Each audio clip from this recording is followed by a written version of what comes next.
Hola, les quiero hablar sobre la enseñanza de español como lengua extranjera en Japón. Primero quisiera empezar con algunos antecedentes históricos, como el primer contacto que tuvo la isla con un idioma extranjero, que fue una embarcación de portugueses. Luego ellos, cuando regresaron a Europa, esta voz de la situación o las condiciones de Japón llegó a Francisco Javier la información y él decidió evangelizar la isla en 1547 y los siguientes años otros religiosos también continuaron con su labor hasta que para 1587 pues, se prohibió la evangelización del cristianismo y el gobierno, en ese entonces el shogunato, estableció un aislamiento nacional.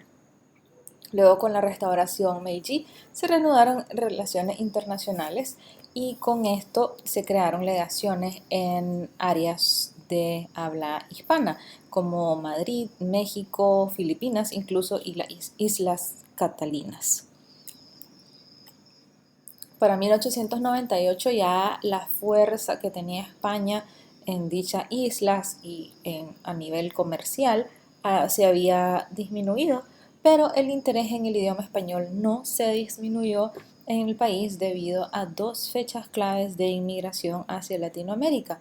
La primera fue a finales del siglo XIX, alrededor de 1888, y la segunda ola de migraciones fue en la posguerra, luego de la Segunda Guerra Mundial, a finales de los años 40 y principios de los 50.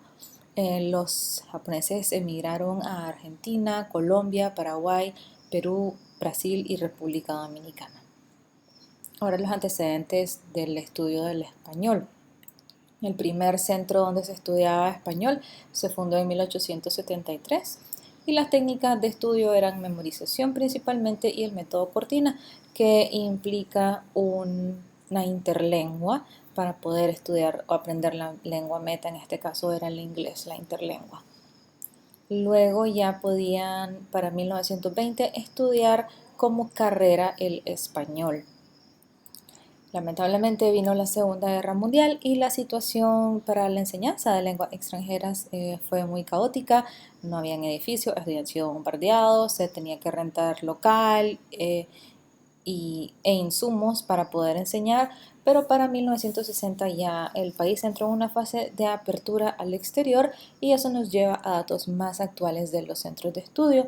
Para 1985 ya habían 14 universidades con un departamento de español y para el 2020 ya eran 16, es decir que en los últimos 50 años se crearon dos departamentos más. Estos departamentos no solo el estudio del idioma, sino un estudio como carrera o titulación, por ejemplo, de literatura del habla hispana o de estudios hispánicos o latinoamericanos.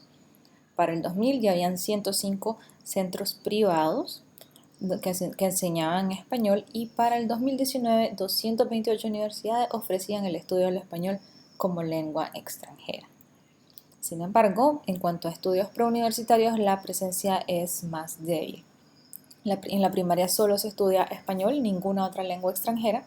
En la secundaria, que es obligatoria, hay 30 centros que enseñan otros idiomas distintos al inglés. No quiere decir que de estos 30 centros, por ejemplo, todos enseñan español, sino que enseñan otros idiomas diferentes al inglés. Lo mismo con el bachillerato, que ya no es obligatorio. Hay 96 centros que enseñan otros idiomas distintos al inglés. Esto nos lleva a los retos. El primer gran reto que veo para Japón es la geografía, la ubicación geográfica, dado que es una isla que no está localizada cerca de países o regiones de habla hispana. Luego está la competencia que tiene el idioma con otros idiomas más populares como el francés, el chino y el coreano. Y la mentalidad del japonés del inglés como un idioma universal. Esto influye mucho en el sistema educativo japonés actual, donde la prioridad es el inglés y no otras lenguas. Esto me lleva a las oportunidades. La primera oportunidad que la observaron el resto de embajadas e incluso el Instituto Cervantes fue para que el idioma español fuera una lengua optativa en el examen de ingreso a las universidades. Ellos ingresaron una petición formal al Ministerio de Educación o al Ministro de Educación y se fundamentaron en las siguientes tres ideas. Que era importante incorporar otros nuevos idiomas, dado que el examen ya incluía, por ejemplo, chino y coreano, la importancia que le dan las instituciones educativas japonesas al idioma español y el peso demográfico de la comunidad de migrantes, que son mayoritariamente latinoamericanos, como vimos antes en los antecedentes históricos. La otra oportunidad, también observada por el MEXT, fue un proyecto llamado Top Global University, donde el Ministerio de Educación, Cultura, Deporte, Ciencia y Tecnología eligió 37 universidades en un proyecto de 10 años, del 2014 hasta ahora, 2023, con la intención de mejorar la competitividad internacional de las universidades japonesas y esto a través de iniciativas de investigación, de sistemas educativos y de redes o conexiones mundiales. También la comunidad Nikkei es una oportunidad que yo veo muy grande porque son una población muy grande y densa. Solo alrededor del mundo hay 3.8 millones de migrantes y sus descendientes. No quiere decir que sus descendientes hablen español todos, pero sí vienen de descendencia de habla hispana. Y en Japón, dentro del país, 240.000 Nikkeis, que en su gran mayoría son de descendencia latinoamericana, están viviendo y trabajando. No todos ellos necesariamente hablan español nuevamente porque son descendientes, pero de ahí viene también una gran influencia y una gran oportunidad para desarrollar el idioma. Finalmente, terminó las oportunidades con una encuesta que se hizo en los dos centros más relevantes de enseñanza o populares en Japón, que son el Instituto Cervantes de Tokio y un instituto que se llama Adelante. Se le hizo la encuesta a los estudiantes, la barra lila es la del Instituto Cervantes y la otra barra es la del Instituto Adelante. Y la pregunta era ¿por qué estudian español los japoneses? Y la mayoría fue relacionada a la cultura.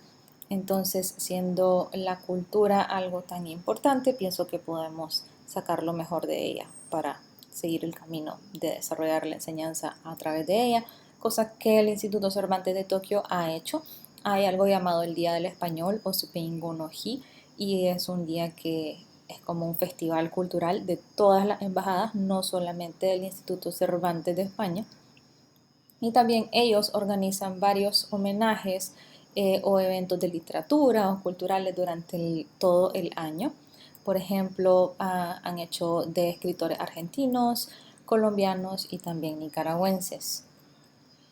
Entonces, si hasta ahora el interés de los japoneses para estudiar español está tan estrechamente ligado al turismo y a la cultura, pues pienso que es el camino a seguir y debe potenciarse. Sabemos muy bien que el flamenco y la salsa son dos géneros muy populares en Japón desde hace años, y sin mencionar ahora sin duda el reggaetón también. Y el deporte, no solamente el fútbol, sino el béisbol también pienso que puede ser un camino para fortalecer la enseñanza del idioma. Muchas gracias.